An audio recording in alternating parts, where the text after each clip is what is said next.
Triángulo rectángulo.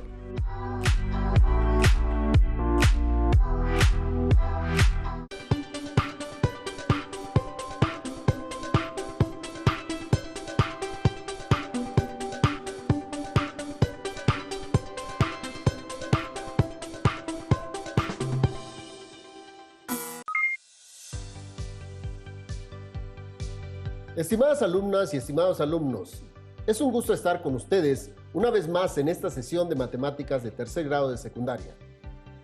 Soy el maestro Luis Miguel Villarreal y me da un gusto en esta ocasión compartir la clase con la maestra Miriam Villegas. ¿Cómo estás, maestra Miriam? Muy bien, maestro Luis Miguel. Bienvenidas, alumnas y bienvenidos, alumnos. Es un gusto estar aquí con ustedes una vez más. Nos vamos a sumergir en el océano del conocimiento matemático. Comenzamos. En esta semana trabajaremos el aprendizaje esperado. Resuelve problemas que implican el uso del teorema de Pitágoras. Empezaremos analizando al triángulo rectángulo, sus características y problemas. Después, veremos las relaciones entre las áreas de los cuadrados que se construyen sobre los lados de un triángulo rectángulo. Y, finalmente, llegaremos al teorema de Pitágoras. En esta sesión, nos corresponde analizar los elementos y características de una de las figuras geométricas básicas, pero de múltiples aplicaciones y usos en muchas ramas del conocimiento. No solo en las matemáticas, se trata nada más y nada menos que del triángulo rectángulo. Los materiales que vamos a utilizar en esta sesión serán, aparte de su cuaderno de apuntes y libro de texto, cartulina, hojas de colores o reciclada, juego geométrico, marcador, lápiz, goma, tijeras, pegamento que emplearán para hacer algunas actividades después que hayan visto la clase. Si cuentan con una aplicación de geometría dinámica, les recomendamos que la usen para practicar la clase. Antes de comenzar, veremos un experimento geométrico muy atractivo.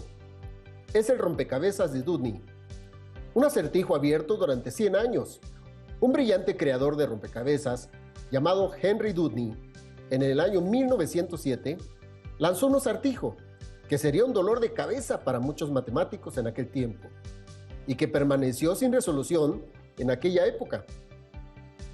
100 años después, en el año 2007, un estudiante del Instituto Tecnológico de Massachusetts, en Estados Unidos, lo resolvió de una manera muy interesante. Veamos el acertijo.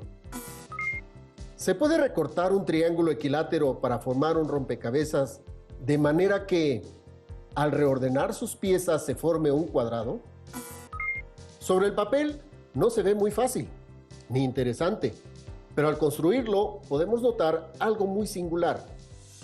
Sucede que, al cortar el triángulo equilátero, en piezas, estas se pueden unir con bisagras, de tal manera que al desdoblarlas y volverlas a ordenarlas, se forma un cuadrado y viceversa. Las piezas se vuelven a desdoblar y se ordenan en sentido contrario hasta formar el triángulo. Veamos en el siguiente video dicha solución.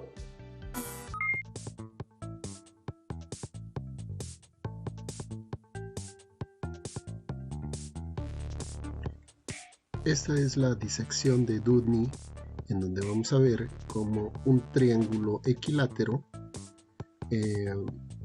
se puede convertir en un cuadrado haciendo 3 cortes nada más. Aquí tenemos el triángulo equilátero, en el cual ya están trazados esos 3 cortes. Este es 1, 2 y 3 cortes. Entonces vamos a colorear esas partes del triángulo equilátero de esta forma, lo que se le llama las guías. La guía es los vértices inferiores del triángulo equilátero, y vamos a poner la regla. La regla es a donde va a quedar orientado mi cuadrado en el cual se va a convertir dicho triángulo, y la línea del corte, que son los puntos donde se deben cortar. Recuerden que este triángulo rectángulo se puede tener con un corte en cartulina, en una hoja de papel bond, y así se puede transformar. Todo lo que vamos a hacer es mover el deslizador para ver cómo se convierte dicho triángulo equilátero en ese cuadrado. Entonces lo movemos y vamos a ver cómo se desprenden las tres piezas de abajo, y utilizando el procedimiento de la bisagra, el triángulo equilátero se va a formar automáticamente. Ahí está, ¿ya? En donde se formaron con las 4 piezas del triángulo equilátero, claro, las 3 que están abajo, junto con la pieza que queda de color amarillo arriba, y se forma dicho cuadrado. De esa forma es como se transforma el triángulo equilátero mediante la disección de Henry-Doody para convertirse en un cuadrado. Ahí está.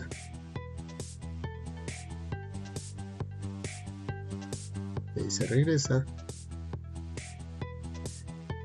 Los puntos, o lo que se le llama bisagras, son los puntos rojos, ¿sí? Es decir, son puntos que al momento son puntos que no se mueven, ¿sí? Y que forman parte primordial de la disección. ¿Ok? Muy bien.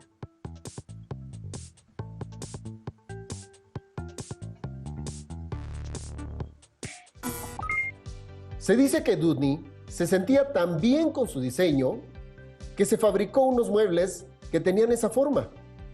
Y ahora muchos diseñadores de muebles e interiores lo usan para hacer creaciones propias.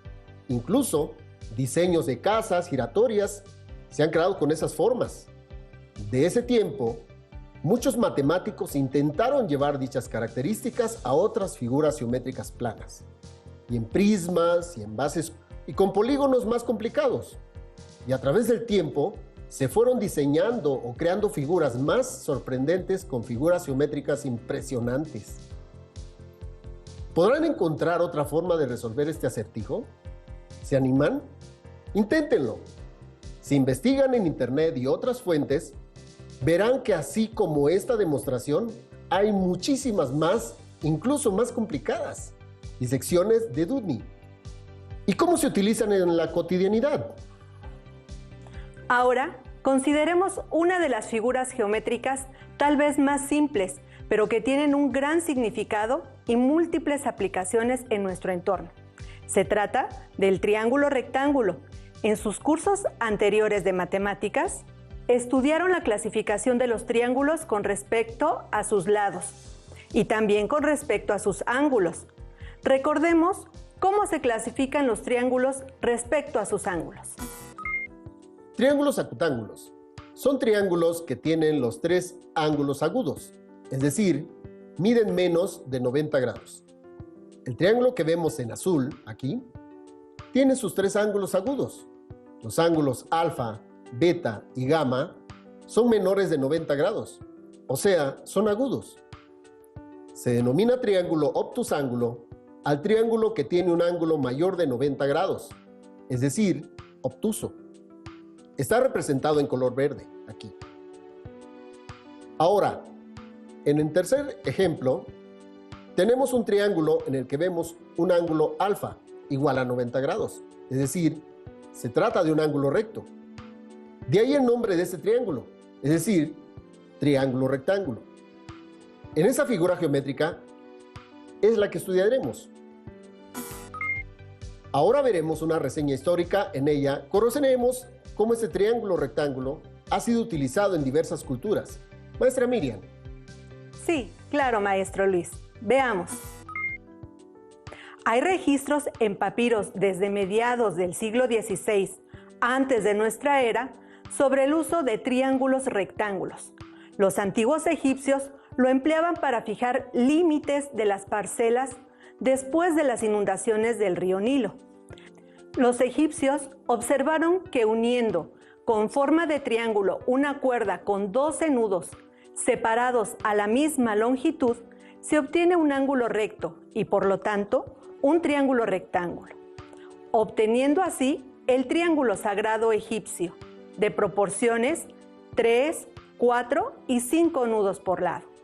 Los babilonios utilizaban el concepto del triángulo rectángulo más general, como lo muestra la tablilla YBC 7289, que data de aproximadamente de unos 2000 años antes de nuestra era, donde claramente se ve un triángulo rectángulo y la numeración propia. Los griegos tomaron elementos de los babilonios y egipcios, estructurando definiciones, axiomas y demostraciones hacia el siglo VI antes de nuestra era, con grandes aportaciones como el teorema de Tales o el teorema de Pitágoras. En la cultura china antigua también se encuentra el uso de triángulos rectángulos en los textos del Shoubi Xuanjing, libro que data de 1000 años antes de nuestra era, con una colección de problemas que implican el uso del triángulo rectángulo. En la cultura maya es posible observar la composición de los rectángulos áureos o de proporción áurea, empleando triángulos rectángulos, como en la lápida del sarcófago del rey Pacal, encontrado en el Templo de las Inscripciones en Palenque, Chiapas. Muy bien, qué interesante conocer cómo el triángulo rectángulo fue empleado en diversas culturas y ver cuáles fueron los usos que tuvo, así como su influencia en la historia.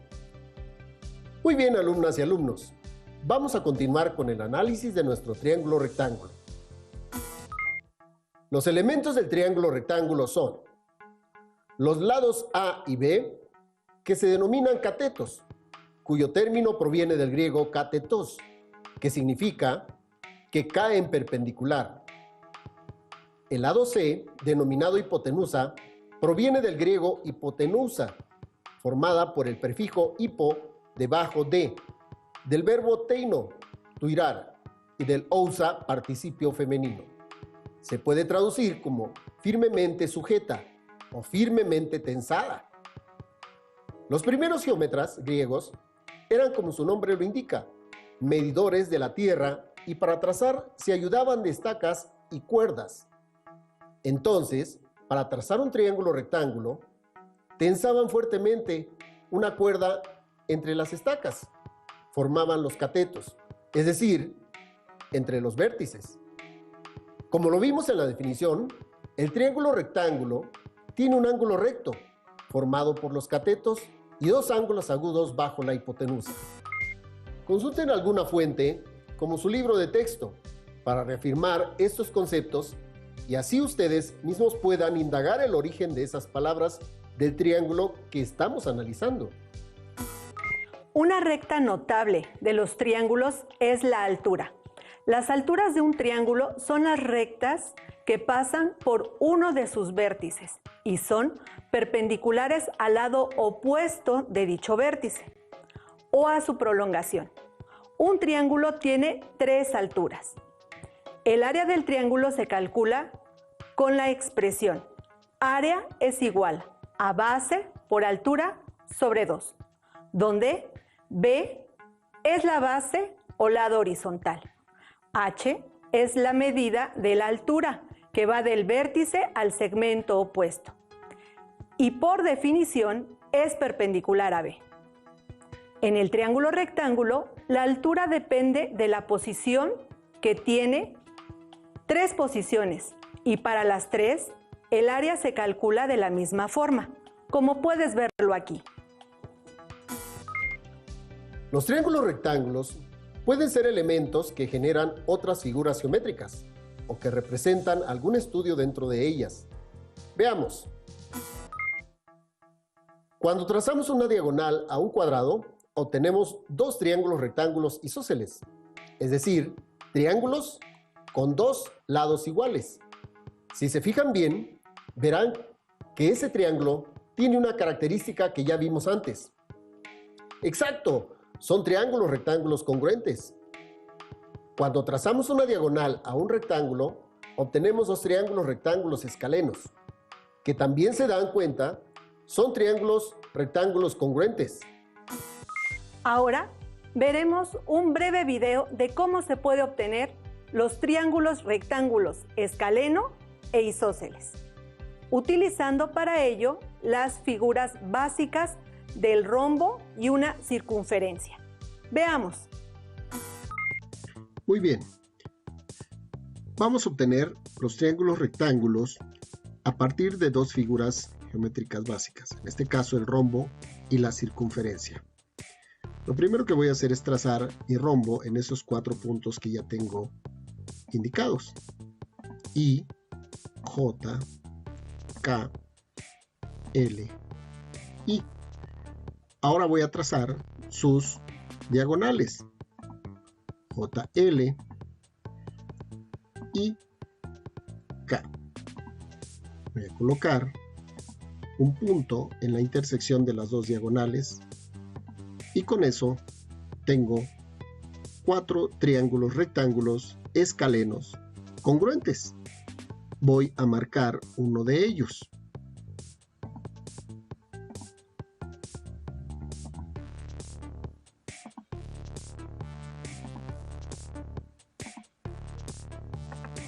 Y le vamos a dar un color diferente.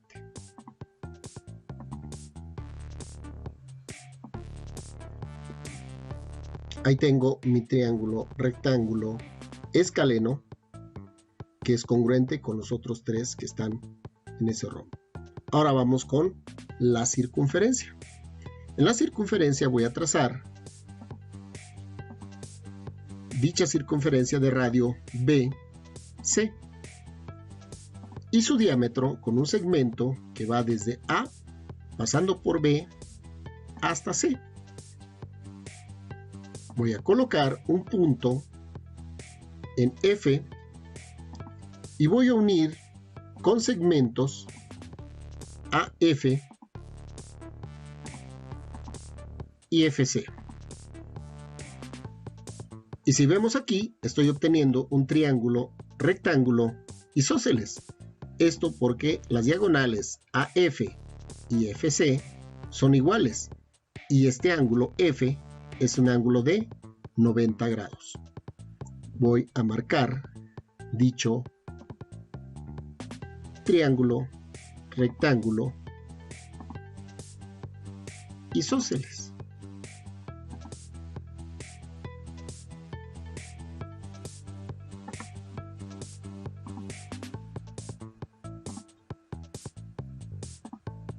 De esta manera, ahí tengo mi triángulo rectángulo isósceles en una circunferencia. Ahora, si yo tomo este punto F y lo desplazo a lo largo de la circunferencia, puedo ver perfectamente cómo se me van definiendo triángulos rectángulos en cada punto de dicha circunferencia. Y son triángulos rectángulos escalenos, porque si ustedes ven, es un triángulo totalmente diferente al primero que tracé aquí. Voy a dejar ese triángulo aquí donde está este punto D y voy a trazar otra vez mi triángulo rectángulo isósceles. De esta forma: A, F, C, A. Ahí tengo mi triángulo rectángulo isósceles, que es el segundo triángulo en mi circunferencia que puedo obtener. Listo. Así como en estas figuras geométricas se obtuvieron triángulos rectángulos, también en los trapecios, romboides, polígonos regulares y muchas otras figuras geométricas planas se pueden obtener triángulos rectángulos. Durante la presentación hice algunas afirmaciones como que los triángulos rectángulos que forman el rombo son congruentes. ¿Puedes decir por qué es así? Argumenta. También se dijo que el triángulo que se forma en la circunferencia es rectángulo. ¿Podrías dar argumentos para justificar esta afirmación? Te reto a que lo hagas. Veamos ahora otras características del triángulo rectángulo. Un análisis que involucra al triángulo rectángulo es usando el teorema de Tales. Cuando a un triángulo rectángulo le trazamos una paralela a cualquier lado, obtenemos otro triángulo rectángulo semejante o proporcional al original. Ese análisis ya se vio en clases anteriores, en este mismo curso, claro. Un análisis especial sobre la aplicación de un triángulo rectángulo es el teorema de Pitágoras, que se verá con más detalle en las siguientes sesiones. Más adelante, en este mismo curso, se verá una rama de las matemáticas llamada trigonometría, donde se analizan las relaciones de los ángulos y los lados del triángulo rectángulo. Así también, un análisis muy parecido a los dos teoremas anteriores es el teorema de Euclides, que verán en las siguientes clases, donde se estudiarán el teorema de la altura y el teorema de los catetos.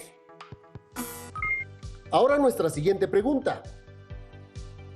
En la vida cotidiana, ¿dónde se pueden ver, dónde se utiliza y para qué sirve un triángulo rectángulo? La utilización de estos triángulos en nuestra vida cotidiana es muy común y nos resuelven problemas y situaciones. Aquí les muestro algunas de ellas. Como pueden ver, los triángulos pueden encontrarse en rampas de carga, escaleras peatonales, juegos infantiles, techos de accesos, edificios corporativos, casas ecológicas, monumentos históricos o arqueológicos, como las pirámides, desde las grandes construcciones como puentes hasta casas rurales. Otra de las grandes aplicaciones en donde se emplean triángulos rectángulos es la ingeniería, la triangulación en la medición y división de terrenos y parcelas en el campo y la ciudad, así como en el diseño, trazo y construcción de puentes, caminos y carreteras en vías de comunicación. La medición de grandes distancias entre poblaciones, ciudades, que se obtienen utilizando aparatos muy sofisticados que utilizan la señal de satélite. En un aeropuerto, la torre de control ubica una aeronave en vuelo antes de llegar o despegar de la pista de aterrizaje. Se utilizan también procesos digitales cuyas bases de cálculo tienen al triángulo rectángulo. En un puerto, a la orilla del mar, se puede tener el control de las embarcaciones que se hacen a la mar, ya sea sobre o bajo el nivel del mar, y se puedan ubicar cuando éstas se encuentran en alta mar. Como hemos visto, son tantas las aplicaciones prácticas y de solución a situaciones reales de la vida cotidiana, en donde el triángulo rectángulo se emplea. Como primera actividad, y para que ustedes mismos verifiquen estos trazos, les recomiendo trazar en una cartulina de colores un trapecio isósceles, trapecio escaleno, romboide y un polígono regular, ya sea un pentágono, un hexágono, etc. Y tracen las diagonales y segmentos correspondientes y verifiquen los triángulos rectángulos que se obtienen en ellos. Peguen sus trazos y recortes en sus cuadernos y reflexionen con ellos. Contesten las siguientes preguntas, anotando en su cuaderno las mismas. ¿Cuántos triángulos rectángulos obtuvieron por figura? ¿Cuántos triángulos rectángulos isósceles y escalenos hay en total?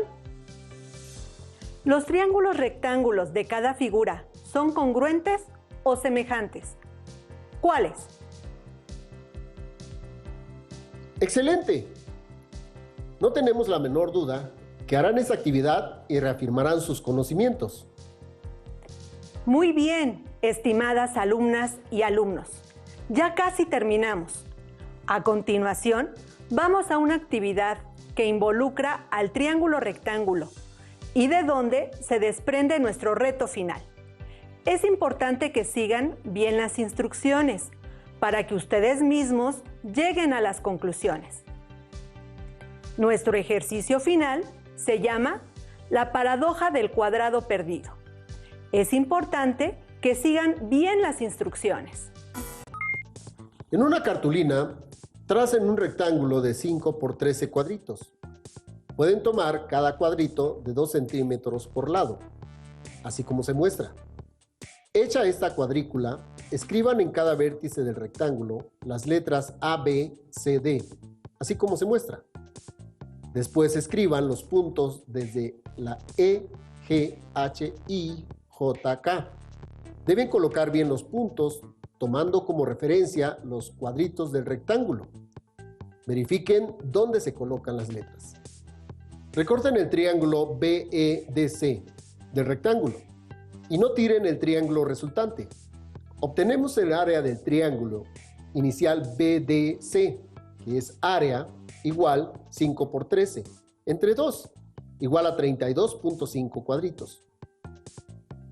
Una vez puestos los puntos, recorten los dos triángulos rectángulos. El triángulo DEF de 2 por 5 cuadritos y el triángulo EBG de 3 por 8 cuadritos. El rectángulo EFCG de 3 por 5 cuadritos que se divide en dos piezas. Identifíquenlas bien. La pieza EFKJIH de 7 cuadritos de área y la pieza HIJKCG de 8 cuadritos de área. Intercambien los triángulos de lugar así como las piezas del rectángulo, de tal manera que ahora quede un rectángulo de 2 por 8 y los triángulos cambian su posición, tal y como se muestra.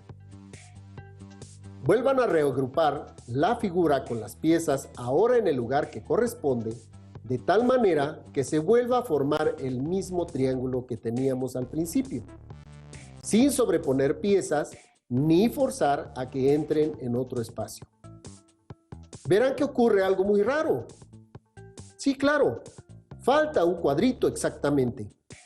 Esto quiere decir que ahora tenemos un triángulo cuya área es 5 por 13 entre 2 igual a 32.5. Menos un cuadrito nos da 31.5 cuadritos. Nos falta un cuadrito, ya que el área del triángulo inicial era de 32.5 cuadritos. ¿Qué pasó aquí? ¿En qué momento se perdió ese cuadrito? ¿Dónde quedó ese cuadrito? Si regresamos al principio, ¿se acuerdan de dónde sacamos el triángulo rectángulo que recortamos? Aquí estará el cuadrito que falta. ¿Qué importancia tendrá el otro triángulo ABD en este misterioso caso? Vamos a retomar el rectángulo original ABCD. Recordemos el análisis que hicimos con el triángulo BCD, donde al separar las piezas 1, 2, 3 y 4 y volviendo a unirlas, nos queda un triángulo al que le falta un cuadrito. Si ahora tomamos el triángulo rectángulo ABD, que es el triángulo que sobró del recorte que hicimos al inicio, y quitamos el triángulo BCD que ya analizamos, giramos el triángulo rectángulo ABD 180 grados, quedando la hipotenusa sobre los catetos. Se trazan los rectángulos y triángulos rectángulos escribiéndole las letras V, W, X, Y, Z, así como se indican. Se obtienen también dos triángulos rectángulos y tres rectángulos.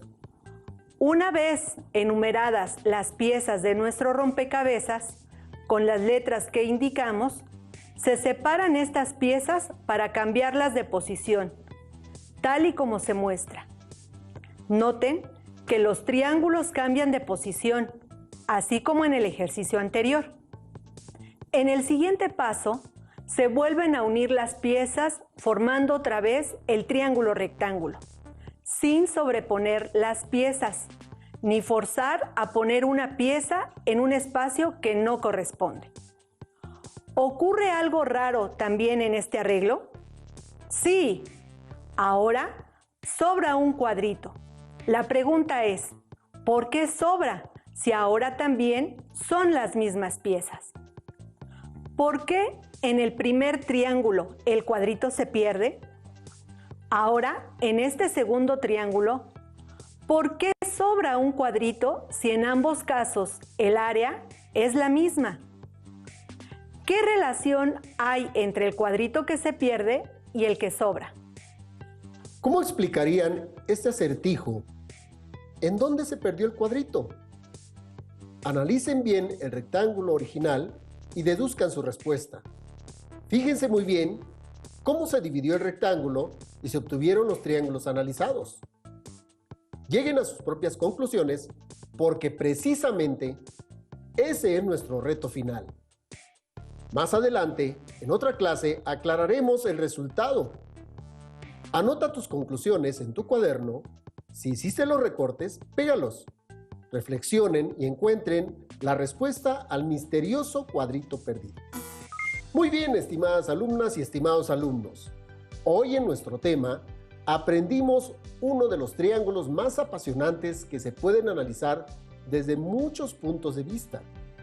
En la siguiente sesión aprenderán más sobre el triángulo rectángulo. Les invitamos a que busquen en su libro de texto todo lo relacionado con este tema y a que resuelvan los ejercicios que ahí se proponen para que así puedan enriquecer su conocimiento. ¡Listo! Por el momento terminamos. Muy pronto y más rápido de lo que se imaginan, nos volveremos a encontrar para continuar explorando y descubriendo aún más el enigmático y apasionante mundo de las matemáticas. La maestra Miriam Villegas y el maestro Luis Miguel Villarreal los esperamos en Aprende en Casa 2. Hasta la próxima. Si tienes dudas o necesitas ayuda, llama al Centro de Apoyo Pedagógico a Distancia. El número de teléfono para secundaria es el 55 36 01 71 23. Si requieres consultar los libros de texto en versión digital, recuerda que los puedes encontrar en la página conalitec.cep.gov.mx. Y recuerda que también cuentas con el sitio aprendeencasa.cep.gov.mx, en donde podrás ver nuevamente los videos de los programas y además encontrarás actividades para fortalecer tus aprendizajes.